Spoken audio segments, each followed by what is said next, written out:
भारत पाकिस्तान के तनातनी माहौल में तस्वीरें अब कुछ साफ हो रही हैं। जिनको भारत के साथ खड़ा होना था, जिनको दोस्ती निभानी थी, वो दुश्मन का काम कर रहे हैं। भूकंप के समय जब हमने ऑपरेशन दोस्त चलाया और हमने इंसानियत निभाई, कोविड काल में हमने वैक्सीन से लेकर मेडिसिन सप्लाई की, वो देश पाकिस्तान के साथ हमेशा खड़ा रहा है। लेकिन ऑपरेशन दोस्त के बाद हम उम्मीद कर रहे थे कि हो सकता है तुर्की या अजरबैजान वो भारत का साथ दे, आतंकवाद के मुद्दे पर मुखर हो, लेकिन ऐसा नहीं हुआ। तो क्या तुर्की से जब हमने व्यापार खत्म करने के तरफ हम आगे बढ़ रहे हैं, तो क्या तुर्की का हाल उसी मालदीव्स की जैसा होगा? क्या उनके राष्ट्रपति मोहम्मद मोइज़ू की तरह हाल होने वाला है तुर्की का भी? क्या तुर्की भारत से कान पकड़कर माफी मांगेगा? यह वजह कुछ और है। और तुर्की और भारत के बीच में संबंध कब स्थापित हुए? क्यों तुर्की पाकिस्तान का हमेशा से साथ देता रहा है? सब कुछ डिटेल्स आपको इसी वीडियो में पता चलेंगे। नमस्कार, आप देख रहे हैं न्यूज़ 18। मैं हूं आपके साथ श्रुति श्रीवास्तव। ऑपरेशन सिंदूर के दौरान पाकिस्तान की मदद करने और पाक और पीओके स्थित आतंकी ठिकानों को ध्वस्त करने के भारत के कदम की आलोचना करने की वजह से तुर्की और अजरबैजान के साथ भारत के व्यापारिक संबंधों में तनाव आता दिख रहा है। लोगों ने तुर्की और अजरबैजान के बहिष्कार का ऐलान कर रखा है। इसमें बड़ी संख्या पर्यटकों की है जो अपने यात्राओं को स्थगित कर रहे हैं और टिकट कैंसिल करवा रहे हैं। बता दें कि बड़ी संख्या में भारतीय सैलानी छुट्टियां मनाने तुर्की और अजरबैजान जाते रहे हैं। कुछ ट्रैवल वेबसाइट ने भारतीयों को जरूरी न होने पर तुर्की और अजरबैजान की यात्रा करने से बचने की सलाह दे रखी है और इस तरह पुणे के कारोबारियों ने तुर्की से सेब नहीं खरीदने का फैसला किया है। सोशल मीडिया पर #बायकॉट तुर्की ट्रेंड करने लगा है। गोवा विलास ने तुर्की के नागरिकों को गोवा में ठहरने से सुविधा नहीं देने का फैसला किया है। कुछ ट्रैवल एजेंट लोगों को तुर्की के बजाय ग्रीस जाने की सलाह दे रहे हैं। इसी तरह उदयपुर के मार्बल ट्रेडर्स का यह भी कहना है कि उन्होंने तुर्की के साथ बिजनेस खत्म कर दिया है। पूरे देश में तुर्की के सामान और पर्यटन का बहिष्कार करने की मांग उठ रही है। और इसी बीच दिल्ली स्थित जेएनयू यानी जवाहरलाल नेहरू विश्वविद्यालय ने भी तुर्की के प्रति विरोध जताते हुए वहां के एक विश्वविद्यालय के साथ किया समझौता रद्द कर दिया है। इस फैसले के बारे में जेएनयू ने सोशल मीडिया पर एक पोस्ट करते हुए जानकारी दी, जिसमें लिखा गया, राष्ट्रीय सुरक्षा कारणों से जेएनयू और तुर्की के इनोनो विश्वविद्यालय के बीच समझौता ज्ञापन यानी कि एमओयू को अगली सूचना तक निलंबित कर दिया गया। जेएनयू राष्ट्र के साथ खड़ा है। इसके अलावा इज माई ट्रिप और इक्सगो जैसे ऑनलाइन यात्रा मंच ने इन देशों की यात्रा के खिलाफ परामर्श जारी किया। वास्तव में भारतीय कारोबारियों ने भी तुर्की के सेब और संगमरमर जैसे उत्पादों का बहिष्कार करना शुरू कर दिया। दरअसल भारत ने 22 अप्रैल को कश्मीर के पहलगाम आतंकी हमले के बाद पाकिस्तान और उसके कब्जे वाले कश्मीर में 9 आतंकी ठिकानों के नष्ट करने के लिए 7 मई को ऑपरेशन सिंदूर शुरू किया था। इसके बाद पाकिस्तान द्वारा किए गए आक्रमण का जवाब ऑपरेशन सिंदूर के तहत दिया गया। भारत और पाकिस्तान ने पिछले शनिवार यानी कि 10 मई को शाम 5 बजे से जमीन, हवा और समुद्र पर सभी तरह की गोलीबारी और सैन्य कार्रवाइयों को रोकने के सहमत बनने की घोषणा की थी। संघर्ष के दौरान पाकिस्तान ने भारतीय सेना प्रतिष्ठानों को निशाना बनाने के अपने असफल प्रयासों में तुर्की के ड्रोन का इस्तेमाल किया था। तुर्की और अजरबैजान दोनों देशों ने पाकिस्तान और उसके कब्जे वाले कश्मीर में आतंकी ठिकानों पर भारत के हमले की आलोचना की थी। तुर्की और अजरबैजान को भारत से कितना निर्यात हो रहा है, वो सबसे पहले आपको बताते हैं। भारत का तुर्की को निर्यात अप्रैल 2024 से फरवरी 2025 के दौरान $5.2 अरब रहा, जबकि 2023 से 2024 में ये $6.65 अरब था।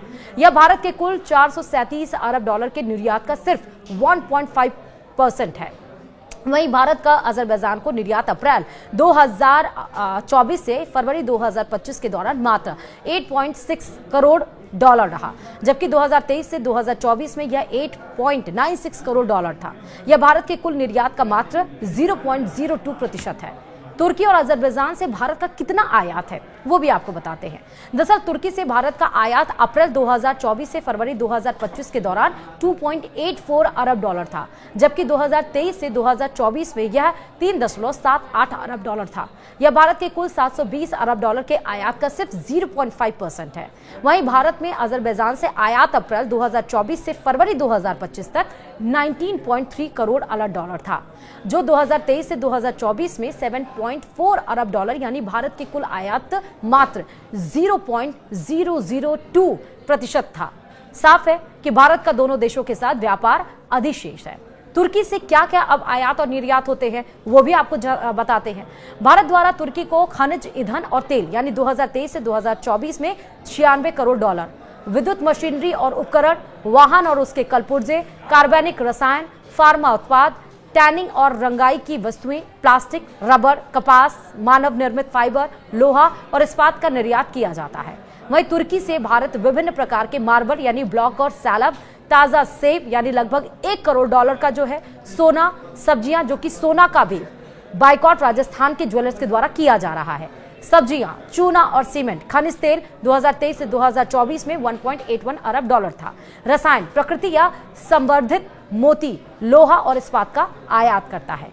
दोनों देशों के बीच साल 1973 में एक द्विपक्षीय व्यापार समझौते पर हस्ताक्षर किए गए थे, जिसके बाद 1983 में आर्थिक और तकनीकी सहयोग पर भारत तुर्की संयुक्त आयोग की स्थापना पर एक समझौता हुआ। अजरबैजान से अब क्या क्या आयात और निर्यात होता है वो भी आपको बताएं। भारत अजरबैजान को तंबाकू और उसके उत्पाद 2023 से 2024 में 2.16 करोड़ डॉलर था। चाय, कॉफी, अनाज, रसायन, प्लास्टिक, रबर, कागज और पेपर बोर्ड और सेरेमिक उत्पाद का निर्यात करता है। वहीं भारत में अजरबैजान से पशु चारा, जैविक रसायन, आवश्यक तेल और इत्र की हम बात करते हैं और कच्ची खाले और चमड़े अप्रैल से फरवरी 2024 से 25 के दौरान 15.2 लाख डॉलर आता है। तो वहीं भारत साल 2023 में अजरबैजान के कच्चे तेल के लिए तीसरा सबसे बड़ा देश था। वर्तमान में तुर्की में लगभग 3000 भारतीय नागरिक हैं, जिनमें 200 छात्र शामिल हैं और इसी तरह अजरबैजान में भारतीय समुदाय के लोगों की संख्या 1500 से ज्यादा है। पाकिस्तान तुर्की दोस्त।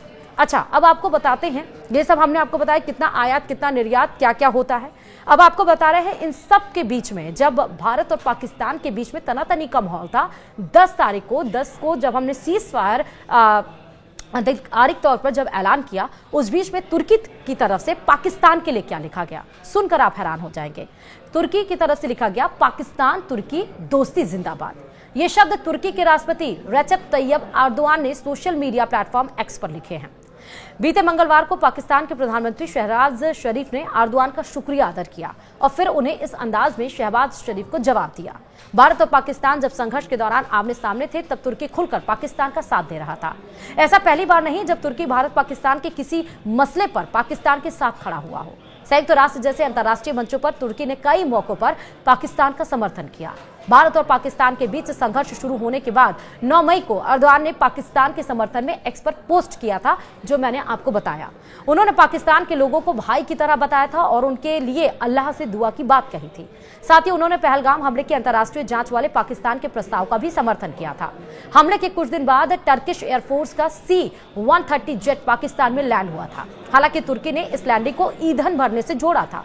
इसके अलावा संघर्ष से पहले तुर्की का युद्ध पोत भी कराची पोर्ट पर था और तुर्की ने इसे आपसी सद्भाव से जोड़ा था। संघर्ष के दौरान भारत ने यह दावा किया था कि 8 मई को पाकिस्तान ने बड़ी संख्या में ड्रोन से हमला किया था, जो तुर्की निर्मित सोनगार ड्रोन्स थे। हालांकि पाकिस्तान के रक्षा मंत्री ने हमले की बात से इनकार किया था। सोनगार ड्रोन्स हथियार ले जाने में सक्षम UAV यानी कि मानव रहित हवाई वाहन है, जिसे तुर्की की डिफेंस फर्म आसिस गार्ड ने डिजाइन और विकसित किया है। तुर्की पश्चिम एशिया में इकलौता ऐसा देश था जो पाकिस्तान के साथ था। खाड़ी के दूसरे देशों ने पाकिस्तान के प्रति समर्थन से परहेज किया था। साल 2023 के फरवरी महीने में तुर्की और सीरिया में खतरनाक भूकंप आया था। हजारों लोगों की मौत हुई थी और लाखों लोग बेघर हो गए थे। भारत सरकार ने भारत और बचाव के बीच तुर्की और सीरिया में ऑपरेशन दोस्ती की शुरुआत की थी।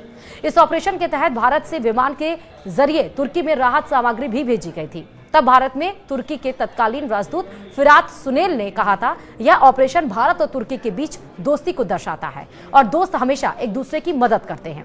यह एक मानवीय मदद थी, लेकिन उम्मीद की जा रही थी कि इससे दोनों देशों के संबंध बेहतर होंगे। तुर्की भारत को दोस्त बताता है और पाकिस्तान को भाई। जब दोनों में से एक चुनना होता है तो ज्यादातर मौके पर तुर्की पाकिस्तान के साथ दिखाई देता है। आज भारत सऊदी अरब और UAE के साथ मजबूत संबंध होने का दावा करता है, जो ऐतिहासिक रूप से पाकिस्तानी के करीब रहे हैं, लेकिन तुर्की इस मामले में अपने आप को अलग मानता है। तुर्की और भारत के बीच राजनयिक संबंध 1948 में स्थापित हुए थे, लेकिन कई दशक बीत जाने के बाद भी दोनों करीबी साझेदारी नहीं बन पाए।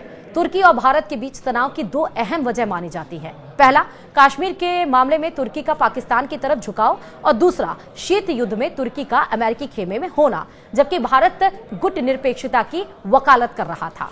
शीत युद्ध संयुक्त राज्य अमेरिका और सोवियत संघ के बीच 1947 से 1991 तक का एक लंबी राजनीतिक और सैन्य प्रतिस्पर्धी थी। जब शीत युद्ध कमजोर पड़ने लगा तब तुर्की के पश्चिम परस्त और उदार राष्ट्रपति माने जाने वाले तुरगत ओजाल ने भारत से संबंध पटरी पर लाने की कोशिश की थी। 1986 में ओजाल ने भारत का दौरा किया था और इस दौरे में ओजाल ने दोनों देशों के दूतावासों में सेना के प्रतिनिधियों के ऑफिस बनाने का प्रस्ताव रखा था।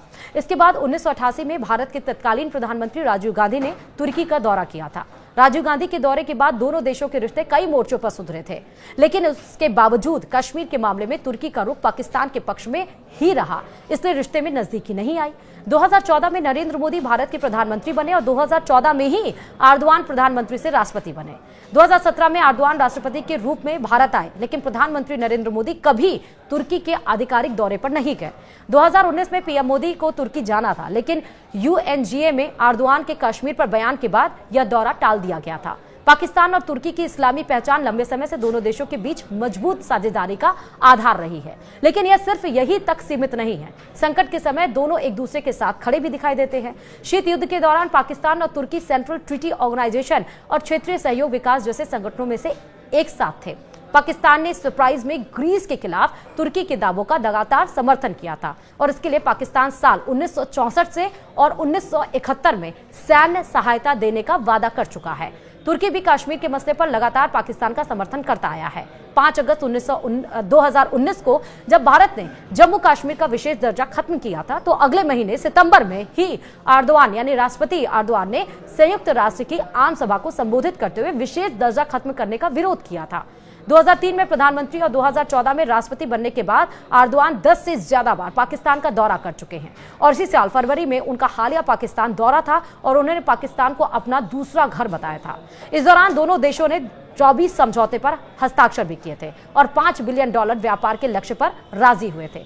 बीते 2 दशक में तुर्की के नेटो पर पकड़ भी कमजोर हुई है, इसीलिए 20 सालों में तुर्की ने रूस, चीन और पाकिस्तान से संबंध बनाए हैं।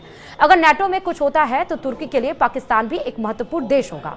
दूसरा पहलू यह भी है कि हथियारों के मामले में एक तरफ पश्चिमी देश हैं तो दूसरी तरफ चीन और तुर्की भी उभरकर सामने आ गया है। भारत पाकिस्तान संघर्ष में तुर्की अपने हथियारों का परीक्षण कर रहा था और वह चाहता है कि उसके हथियारों को पूरी दुनिया खरीदे।